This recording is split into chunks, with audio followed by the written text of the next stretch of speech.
रीवा से अनिल शर्मा।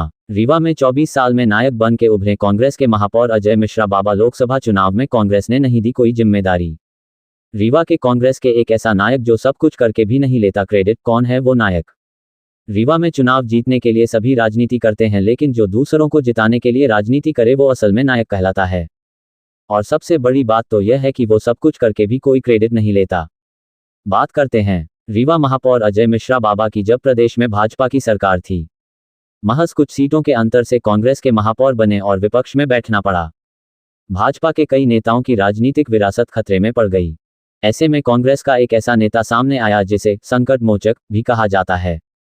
कट्टर हिंदुत्व की छवि तो उनमें दिखती ही है, साथ ही रीवा के हर जिले का ब्राह्मण उन्हें अपना नेता मानता है। वो नाम है अजय मिश्रा बाबा, जिसने राजनीति में कभी हारना नहीं सीखा है। कहते हैं कुछ लोग जीवन में इतने संघर्ष करके आगे आते हैं कि छोटे मोटे राजनीतिक झटके उसके लिए कोई मायने नहीं रखते। उन्हीं में है अजय मिश्रा बाबा। बीजेपी की सरकार बनी थी, उस वक्त उन्होंने कांग्रेस के केंद्रीय नेतृत्व को भरोसा दिलाया कि वो रीवा की नगर निगम में कांग्रेस की सरकार बनाए। एक दो मीटिंग में तो केंद्रीय नेतृत्व ने उनकी बात पर विश्वास नहीं किया, लेकिन अजय मिश्रा बाबा तो उन नायकों में हैं जो एक बार कदम बढ़ा देते हैं तो फिर पीछे मुड़कर नहीं देखते। आखिर अजय मिश्रा के आगे केंद्रीय नेतृत्व भी झुका और ऑपरेशन महापौर की अनुमति दे दी। इस ऑपरेशन को सफल बनाने के लिए अजय मिश्रा जुट गए और वो दिन आया कि जब कांग्रेस के महापौर बन गए। आखिर रीवा में नगर निगम में कांग्रेस की सरकार बन गई। यहां भी सब कुछ करने के बाद भी अजय मिश्रा के हाथ में नगर निगम की कुर्सी मिल गई। सब कुछ करके भी अजय मिश्रा बाबा ने किसी प्रकार का क्रेडिट नहीं लिया। नगर सरकार चलने के बाद विधानसभा चुनाव हुआ और वो सियासत का नायक बने। हालांकि राजनीतिक जानकारों का तो यहां तक कहना है कि अजय मिश्रा के बढ़ते राजनीतिक कद को देखते हुए उन्हें कांग्रेस पार्टी अनदेखी कर रहे हैं। लेकिन कभी न हार मानने वाले अजय मिश्रा ने ये साबित किया कि उन्हें कितना भी दरकिनार किया जाए लेकिन वो कभी हार नहीं मानते। अजय मिश्रा बाबा को जिस दिन से उन्हें नई जिम्मेदारी मिली, भाजपा में भगदड़ मच गई। भाजपा के विधायक से लेकर सांसद और अन्य पदाधिकारियों सहित भाजपा के हर छोटे बड़े नेताओं के कांग्रेस के महापौर अजय मिश्रा बाबा के सामने करने लगे। रीवा में कांग्रेस का नेतृत्व से प्रभावित होकर सभी लोग कांग्रेस में शामिल हो रहे हैं।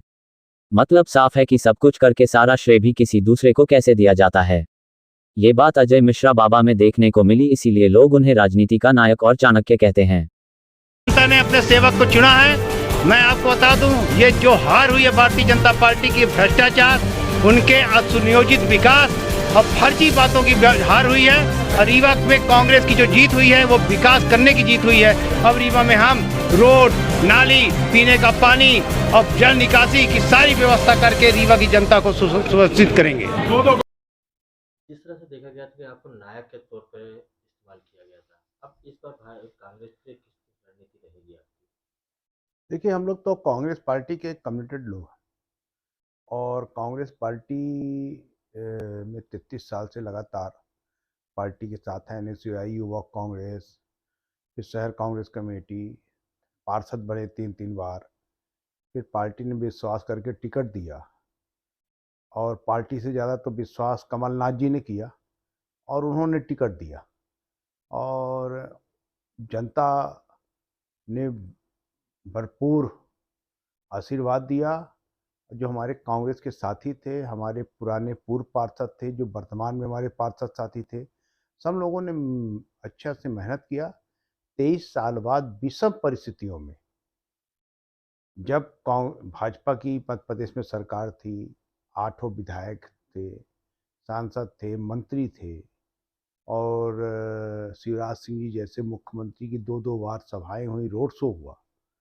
उसके बाद 11,000 मतों से अगर रीवा की जनता ने जिताया तो ये अपने आप में जनता की जीत हुई। जनता चाह रही थी कि रीवा में एक ऐसा महापौर बने जो सरल हो, सहज हो और सुलभ हो और किसी भी परिस्थितियों में वो खड़ा हो सके।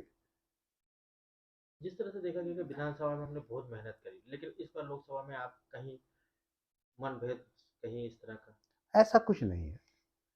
विधानसभा में हम लोगों का मेहनत दिखता है। क्या क्या होता है, विधानसभा एक सिंगल क्षेत्र होता है, तो हम लोग तो रीवा से हैं तो रीवा धर्म में काम करते हैं। लोकसभा में 8 विधानसभाएं होती हैं, बड़ा क्षेत्र होता है, तो लोकसभा का प्रचार दिखता कम है और प्रचार कम दिखता है तो ऐसा लगता है कि ये मेहनत नहीं कर रहे हैं, वो नहीं कर रहे हैं। पार्टी स्तर पे हम लोग लगे हुए हैं, हमारे सारे पार्षद साथी लगे हुए हैं और अब कल ही सिंबल अलॉट हुआ है, अब आज से आपको प्रचार दिखने लगेगा।